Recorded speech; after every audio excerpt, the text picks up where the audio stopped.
नमस्कार। मेरा नाम रिचर्ड लस्राडो है। मैंने एमबीए किया है और 23 साल का स्टडी अब्रॉड काउंसलिंग एक्सपीरियंस है। इस वीडियो में बेसिकली मैं बताऊंगा ऐसे 8 गोल्डन स्टेप्स, रास्ते, जिससे आपको कनाडा का वीजा ऑलमोस्ट गारंटेड हो जाना चाहिए। अगर ये फॉलो कर दिया आपने 8 स्टेप तो आपका वीजा हो जाना चाहिए। तो ये गुरु मंत्र है, 8 गुरु मंत्र जो आपको फॉलो करने हैं अगर आप कनाडा अप्लाई कर रहे हो। ओके, तो ये पहला जो वीडियो जो मैंने बनाया था वहां पे मैंने बताया था कि आपको कंट्री कैसे सिलेक्ट करना है स्टडी अब्रॉड में। अगर आपको अब्रॉड जाना है तो आपको कंट्री कैसे सिलेक्ट करना है, अगर आपने नहीं देखा हो तो देख लीजिएगा ये वीडियो। और अगर आपने ये चैनल को लाइक सब्सक्राइब नहीं किया तो कर लीजिएगा, बिकॉज ऐसे बहुत सारे इंफॉर्मेटिव वीडियोस हम लेके आएंगे। हमारे ऑलरेडी इंग्लिश चैनल है जिसमें बेसिकली हमने काफी वीडियोस बनाए हुए हैं। अगर आपको ज्यादा वीडियोस देखने हैं तो वहां पे है, आप वहां पे भी लाइक सब्सक्राइब कीजिए। और सबसे बड़ी बात कि शेयर कीजिएगा दोस्तों से, अपने फैमिली से और दूसरे लोगों से, क्योंकि आप अगर करोगे अच्छा तो पाओगे अच्छा। ये मेरा सिद्धांत है, ये मेरा फिलॉसफी, और मुझे इससे काफी फायदा हुआ। तो लाइक शेयर सब्सक्राइब बनता है, राइट? ओके, तो आज का वीडियो पे चलते हैं। आज के वीडियो पे हम बेसिकली बताएंगे 8 गोल्डन स्टेप्स, जैसे मैंने बताया, जिससे आपका वीजा ऑलमोस्ट गारंटेड हो जाए। वो कैसे, कौन से 8 स्टेप है जो आपको फॉलो करना है अगर आप कनाडा अप्लाई कर रहे हो। तो पहला तो आप डीएलआई अप्रूव्ड इंस्टीट्यूट में अप्लाई करो। DLI, designated learning institute. Okay, अगर आपको डीएलआई इंस्टीट्यूट पता नहीं है तो गूगल में डाल दो कनाडा अप्रूव्ड डीएलआई इंस्टीट्यूट, तो आपको लिस्ट मिल जाएगा। आपको फर्स्ट लिंक जो मिलेगा उसमें आपको सब मालूम पड़ेगा कि हर एक स्टेट में कौन से डीएलआई अप्रूव्ड इंस्टीट्यूट है, वहां पे अप्लाई करो। ओके, अभी डीएलआई अप्रूव्ड इंस्टीट्यूट्स में भी mostly post graduate work permit, जिसमें आप मेजर स्टूडेंट्स इसलिए जाते हैं क्योंकि आपको पढ़ाई करनी है तो आपको बाद में काम करनी है, तो मोस्ट ऑफ द प्रोग्राम्स उसमें पोस्ट ग्रेजुएट वर्क पीजीडब्ल्यूपी होता है।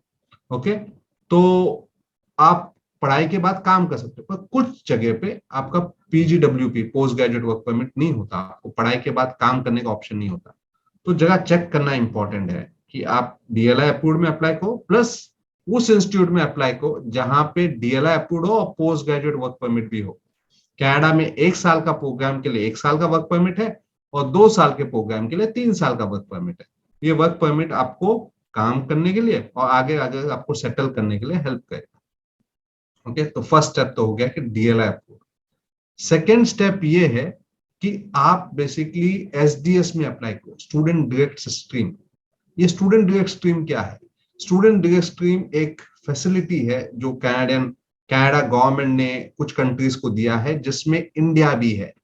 और उस कंट्री का, वहां के स्टूडेंट्स अगर अप्लाई करते हैं तो उनको 1 साल का ट्यूशन फी पे करना है और 10,000 जीआईसी फॉर एकोमोडेशन लिविंग पे करना है। रहने के लिए, खाने के लिए 10,000 कैनेडियन डॉलर पे करना है। 1 साल का ट्यूशन फी जो कॉलेज या यूनिवर्सिटी जाएगा उसका, और 10,000 कैनेडियन डॉलर रहने खाने के लिए वो पे करना है। और आपको आईएलटीएस मिनिमम 6 बैंड आना चाहिए, तो आप एसडीएस में अप्लाई कर सकते हो। तो आप एसडीएस में अप्लाई कर सकते हो। ये इंपॉर्टेंट कंडीशन है, राइट? अगर ये कंडीशन, अगर तीनों में से एक भी कंडीशन फुलफिल नहीं हुआ तो आप एसडीएस में अप्लाई नहीं कर सकते। सिंपल है। ओके, सर मैंने 1 साल का ट्यूशन फी भर दिया, मैंने जीआईसी भर दिया, पर मेरा 6 बैंड, एक बैंड में 5.5 है, चलेगा क्या? नहीं चलेगा, नॉन एसडीएस। कोई भी एक कंडीशन आपका फुलफिल नहीं होता तो आप नॉन एसडीएस में। नॉन एसडीएस में आपको ज्यादा डॉक्यूमेंट दिखाने पड़ते हैं, बिकॉज आपको कन्विंस करना पड़ता है वीजा ऑफिसर को कि आप जेन्युइन स्टूडेंट हो, आप पढ़ाई करने जा रहे हो, आपका इंटेंशन पढ़ाई करना है। अगर आपके पास पैसे का प्रॉब्लम है, आपने सोचा कि मैं 1 साल का फीस नहीं भर सकता हूँ, मैं समझो एक सेमिस्टर का भर देता हूँ, या 2,500 जो भी कंडीशन दिया है एक्सेप्टेंस लेटर में वो मैं फुलफिल कर देता हूँ, तो आप एसडीएस में अप्लाई नहीं कर सकते। तो आपका अगर कोई भी फाइनेंशियल कंडीशन हो, या आपका आईएलटीएस कंडीशन हो, या आपने डीएलआई अप्रूव्ड इंस्टीट्यूट में अप्लाई नहीं किया हो, तो आप एसडीएस में नहीं अप्लाई कर सकते। क्लियर? ओके, अब जब आपको मालूम पड़ गया कि एसडीएस में अप्लाई करना क्यों इंपॉर्टेंट है, बिकॉज एसडीएस का वीजा सक्सेस रेट बहुत अच्छा है। 65% वीजा सक्सेस रेट है, यहाँ पे कुछ 45% है। तो 20% का डिफरेंस है। और ये 20% बहुत इंपॉर्टेंट है, बिकॉज आप अपने फ्यूचर पे इन्वेस्ट कर रहे हो, और अगर आपका वीजा नहीं हुआ तो बहुत सारा पैसा आपका नुकसान हो जाएगा, एफर्ट एनर्जी वेस्ट हो जाएगा, और हो सकता है एक बार वीजा रिजेक्ट हो जाता है तो वीजा डिफिकल्ट हो जाता है। इसलिए जब भी फर्स्ट टाइम अप्लाई करो तो बेस्ट फुट अपना आगे रखो, और बेस्ट फुट में आप अपना एप्लीकेशन, वीजा एप्लीकेशन, तो उसके लिए जो भी कंडीशन हो फुलफिल कर दो, राइट। तो ये है। सेकंड है, third, first basically DLI approved, second SDS, third है एज। आपकी उम्र बड़ी इंपॉर्टेंट फैक्टर है। आप कि अगर यंग हो, आपने 12वीं अब भी कंप्लीट किया और तुरंत आपने अप्लाई कर दिया, आप यंग हो तो आपका वीजा सक्सेस रेट बेटर है। आपने बैचलर्स कंप्लीट कर दिया, आपने तुरंत अप्लाई कर दिया, आपका वीजा सक्सेस रेट बेटर है। ओके। पर आपने बेसिकली 12वीं कंप्लीट किया, उसके 6 साल बाद, 8 साल बाद अप्लाई कर दिया, तो वीजा थोड़ा डिफिकल्ट है, राइट। तो एज बड़ा इंपॉर्टेंट फैक्टर है, कब अप्लाई करो। आप अगर तुरंत अप्लाई करो तो अच्छा है। ओके। तो अगर 12वीं के स्टूडेंट्स अगर 18 या 21 साल के एज के अंदर अप्लाई कर दे तो अच्छा है, या तुरंत अप्लाई कर दे तो सबसे बढ़िया है। बैचलर्स वाले 21 से 26 के अंदर अप्लाई कर दे तो अच्छा है, या तुरंत अप्लाई कर दे तो बहुत अच्छा है, राइट। तो एज से वीजा ऑफिसर को ये लगता है कि आप जेन्युइन स्टूडेंट हो। अगर आपने 5 साल का गैप है, 8 साल का गैप है, 10 साल का गैप है, तो उनको डाउट है कि आप इंडिया में अभी भी सेटल नहीं हो, इसलिए आप अप्लाई करो ताकि आप वहां जाके सेटल हो जाओ। तो आपको पोटेंशियल इमिग्रेंट, मतलब आपको, उनको लगता है कि आप जाओगे वापस नहीं आओगे, तो आपको पोटेंशियल इमिग्रेंट के बेसिस पे आपको डिनाइल मिल जाएगा। तो एज इंपॉर्टेंट है, राइट। नेक्स्ट इंपॉर्टेंट है आपके एकेडमिक परसेंटेज, ओके, और आपका सब्जेक्ट मार्क्स। अगर आप बेसिकली अप्लाई कर लो और आपका परसेंटेज अच्छा नहीं है, आप 50% हो, तो वीजा डिफिकल्ट हो जाएगा, बिकॉज उनको लगता है कि आप इंडिया में ही अच्छे से पढ़ाई नहीं करोगे तो वहां पे जाके क्या पढ़ाई करोगे, डाउट आ जाता है वीजा ऑफिसर के, तो रिजेक्ट कर देते हैं। पर अगर आपका परसेंटेज है 65%, ओके, तो एकेडमिक परसेंटेज में उनको लगता है कि हाँ आप यहाँ पे अच्छा पढ़ाई करो तो वहां पे भी जाके अच्छे से पढ़ाई कर सकते हो। प्लस जो प्रोग्राम जाना चाहते हो, अगर आपको इंजीनियरिंग प्रोग्राम जाना है तो साइंस मैथ्स के मार्क्स अच्छे होने चाहिए। कितने मार्क्स? 75% आप, 80% आप, मतलब 100 में से 75, 100 में से 80 मार्क आने चाहिए और एक सब्जेक्ट। तो उससे क्या होगा, वीजा ऑफिसर को आप कन्विंस कर सकते हो, देखो जिस प्रोग्राम में जा रहा हूँ वो प्रोग्राम के मार्क्स भी मेरे अच्छे हैं, ये मेरा इंटरेस्ट है, इसलिए मैं कर रहा हूँ ये प्रोग्राम। तो वीजा ऑफिसर को लगता है हाँ ठीक है। पर आपके अगर मार्क्स कमजोर है तो उनको लगेगा कि ये आप कैसे करोगे, आपके मार्क्स तो बड़े पुअर है ये सब्जेक्ट में, तो मुझे नहीं लगता कि ये आपका प्रोग्राम चॉइस राइट होगा, तो आपको रिजेक्शन आ जाएगा। तो आपके एकेडमिक परसेंटेज, बैचलर्स हो या 12th, मिनिमम 60% या 65% होना चाहिए, और आपके सब्जेक्ट मार्क्स 75% या 80% होना चाहिए। ओके। जो रिलेटेड प्रोग्राम होगा उस रिलेटेड सब्जेक्ट में तो मिनिमम होना ही चाहिए। अगर सब में है तो बहुत अच्छा है, बिकॉज आपका, आप बता सकते हो कि आप बढ़िया स्टूडेंट हो। आप अगर बढ़िया स्टूडेंट हो तो वीजा सक्सेस रेट आपका बेटर है। तो डीएलआई, एसडीएस और एज, उसके बाद एज और उसके बाद एकेडमिक परसेंटेज और सब्जेक्ट मार्क्स, उसके बाद आता है आपका रिलेवेंट। अभी रिलेवेंट स्पेशलाइजेशन, मतलब जो प्रोग्राम आप करने जा रहे हो कनाडा में, क्या वो आपके पढ़ाई से मेल खाता है। ओके। अगर आपने साइंस में लिया है तो साइंस सब्जेक्ट जा रहे हो क्या आप, कि बेसिकली आप साइंस में जो लिया है और आप म्यूजिक करने जा रहे हो वहां पे, तो वीजा ऑफिसर को लगता है ये मेल नहीं खाया, तो मुझे नहीं लगता कि आप बेसिकली जेन्युइन स्टूडेंट हो। उनको एकेडमिक प्रोग्रेशन देखना है, आपके पढ़ाई में आगे बढ़ोतरी देखनी है। तो एकेडमिक प्रोग्रेशन के लिए आपको वो सब्जेक्ट स्पेशलाइजेशन चूज करना पड़ेगा कनाडा में जो आपके प्रायर एजुकेशन के रिलेटेड हो। अगर आपने बेसिकली कंप्यूटर किया तो कंप्यूटर रिलेटेड, आपने मैकेनिकल किया तो मैकेनिकल रिलेटेड, आपने बेसिकली अगर हॉस्पिटैलिटी किया तो हॉस्पिटैलिटी रिलेटेड, जो भी प्रोग्राम आपने किया है उस रिलेटेड में आपको अप्लाई करना चाहिए, ना कि कोई और स्पेशलाइजेशन। सर वो मुझे अभी अच्छा नहीं लगता, अब मेरे को नया, मुझे पहले मैंने मैंने कंप्यूटर साइंस किया था पर अभी मुझे एक्टिंग के लिए जाना है, तो ये वीजा ऑफिसर को बताना, कन्विंस करना मुश्किल हो जाएगा। आपने बी किया कंप्यूटर साइंस में और अभी आपको एक्टिंग के लिए कोर्स के लिए जाना है, वीजा ऑफिसर को समझाना मुश्किल होगा। तो वीजा ऑफिसर अगर नहीं समझ पाया कि ये रिलेशन नहीं है, तो आपका रिजेक्शन शायद आ जाएगा आपको। तो रिस्क लेना स्टडी अब्रॉड में, ओके, जहां पे आपका इन्वेस्टमेंट, एफर्ट, एनर्जी बहुत ज्यादा है, शायद ठीक नहीं होगा। तो रिलेटेड में अप्लाई कीजिए, ओके, रिलेटेड स्पेशलाइजेशन, ओके। और अगर आपका वर्क एक्सपीरियंस है तो वो प्रोग्राम आपके वर्क एक्सपीरियंस से भी रिलेटेड होना चाहिए।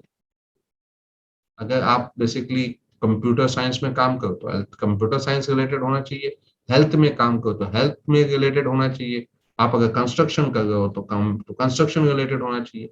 जो भी काम कर रहे हो उसके रिलेटेड में आपको अप्लाई करना चाहिए, भले वो पढ़ाई का वो past academic plus work experience दोनों रिलेटेड होने चाहिए। जितना रिलेटेड उतना वीजा ऑफिसर समझ पाएगा, एक कनेक्शन जोड़ पाएगा, और अगर कनेक्शन जोड़ पाया तो आपका वीजा का चांस बेटर हो जाएगा, राइट। उसके बाद आपको बेसिकली आपका आईएलटीएस को बड़ा इंपॉर्टेंट है, ओके। आपके आईएलटीएस को आपको बेसिकली बढ़िया आना चाहिए। आपको एसडीएस में तो 6 तो आना ही चाहिए, कोई एडमिशन रिक्वायरमेंट के लिए मोस्टली 6.5 ओवरऑल और 6 होना चाहिए, ये तो मिनिमम हो गया। तो आपको 7, 7.5, 8, 8.5, 9 जितना ज्यादा लेके आ सकते हो लेके आओ। उससे क्या प्रूव करते हो कि आपकी इंग्लिश बढ़िया है, आप वहां पे जाके पढ़ाई कर सकते हो इंग्लिश में, आपको इंग्लिश में कोई प्रॉब्लम नहीं होगी। क्योंकि हमारी मातृभाषा इंग्लिश नहीं है, तो वीजा ऑफिसर को डाउट होता है कि आप इंग्लिश में पढ़ पाओगे या नहीं पढ़ पाओगे।